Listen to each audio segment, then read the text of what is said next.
I'm sure you're familiar with Douglas Murray's work. Yes, and Murray, who's very funny, who I like very much, and who's one of the most courageous people I've ever met. Yeah, he's brilliant. And he had an amazing point about civilizations collapsing, and that when they start collapsing, they become obsessed with gender.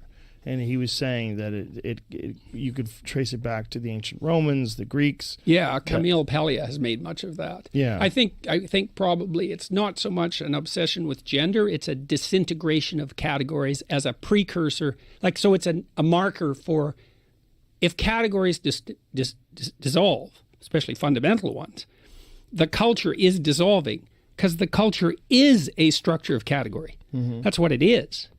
Right. So, and in fact, culture is a structure of category that we all share.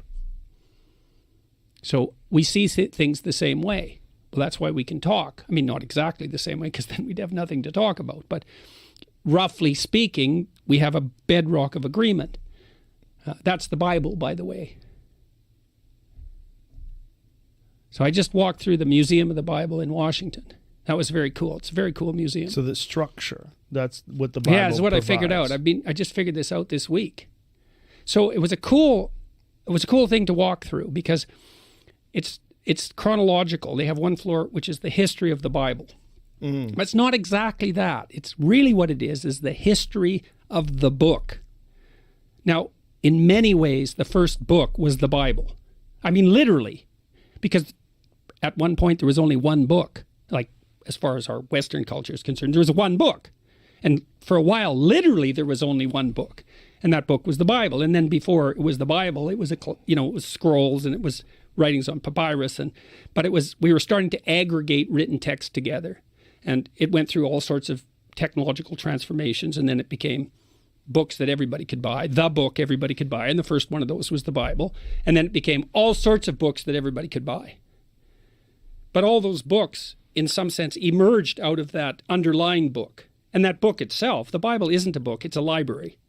It's a collection of books. And so what I figured out was, partly because I was talking to my brother-in-law, Jim Keller, who's the world's greatest chip designer and has now designed a chip that's as powerful as the human brain, which is optimized for artificial intelligence learning, by the way. And so I talked to him about that. He said, "You heard of the internet?" I said, "Yeah, Jim, I've heard of the internet." He said, "This is way more revolutionary than that." So in any case, we were talking about meaning in text because we were talking about translation and the problem of understanding text. And Jim said, the meaning of words is coded in the relationship of the words to one another. And the postmodernists make that case, that all meaning is derived from the relationship between words. That's wrong because, well, what about rage? That's not words. And what about moving your hand? That's not words. So it's wrong, but part of it's right because the meaning we derive from the verbal domain is encoded in the relationship between words. So now then you think, well, let's think about the relationship between words. Well, some words are dependent on other words. Some ideas are dependent on other ideas. The more ideas are dependent on a given idea, the more fundamental that idea is. That's a definition of fundamental. So now imagine you have an aggregation of texts in a civilization. You say, which are the fundamental texts? And the answer is the texts upon which most other texts depend. And so you'd put Shakespeare way in there in English because so many texts are dependent on Shakespeare's literary revelations. And Milton would be in that category, and Dante would be in that category, at least in translation. Fundamental authors, part of the Western canon, not because of the arbitrary dictates of power, but because those texts influenced more other texts. And then you think about that as a hierarchy, okay, with the Bible at its base, which is certainly the case.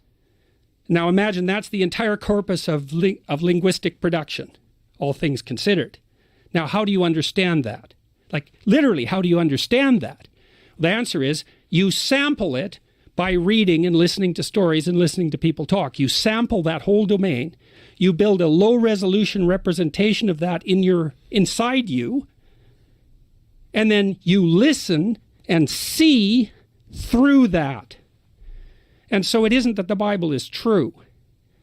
It's that the Bible is the precondition for the manifestation of truth, which makes it way more true than just true. It's a whole different kind of true. And I think this is not only literally the case, factually, I think it can't be any other way. It's the only way we can solve the problem of perception. You say the precondition of the manifestation of truth? Yeah. What do you mean by that? How do you know when what you and I are saying is true? Well, it you depends know. on what we're saying. Not exactly. You Right. know this, Joe. The fact that you're so popular, this is a mystery. And I've been tweeting about it while people have been attacking you. Why is Joe Rogan so popular? He's a gateway to the alt-right. It's like, no, he's the psychedelic hippie. That's a stupid hypothesis. That's wrong. Well, he's a propagandist. It's like, no, Joe's an honest man. And he actually says what he believes to be true. But let's think about that, because that isn't exactly what you do. You follow the conversation and you listen, and you spontaneously manifest words that indicate your reaction. And it isn't the words themselves exactly that are true, because you might be wrong and you might be right, right? I mean, what do you know or what I know? We're going to be wrong a bunch during this conversation. Mm-hmm. But the process that we're manifesting in the discovery of truth and untruth, that's not wrong. That's exactly right. And you know when we're doing it because it's so engaging. The process that we're manifesting. You bet. Meaning? The mutual exploration of structures of truth through dialogue. Okay. In good faith. In good faith. In good faith. That's the most important thing. Yes. And then we could ask, well, what does in good faith mean? Okay, so first of all, I can trust you.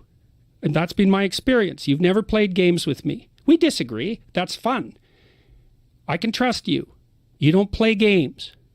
I can talk to you. You listen and you say things. We have a conversation. It's real. It's fun. We fall into it. The time flies by, right? Yeah. That's a cool thing. That the burden of temporal mortality lifts in the face of genuine dialogue. You think, well, there's a marker for paradisal meaning. It's like a bit of transcendence of death right there and then. You think, no, it's not. It's like, yeah, you go for 5 years without a meaningful conversation and see if you're dead. Because if you're not, you're sure going to want to be.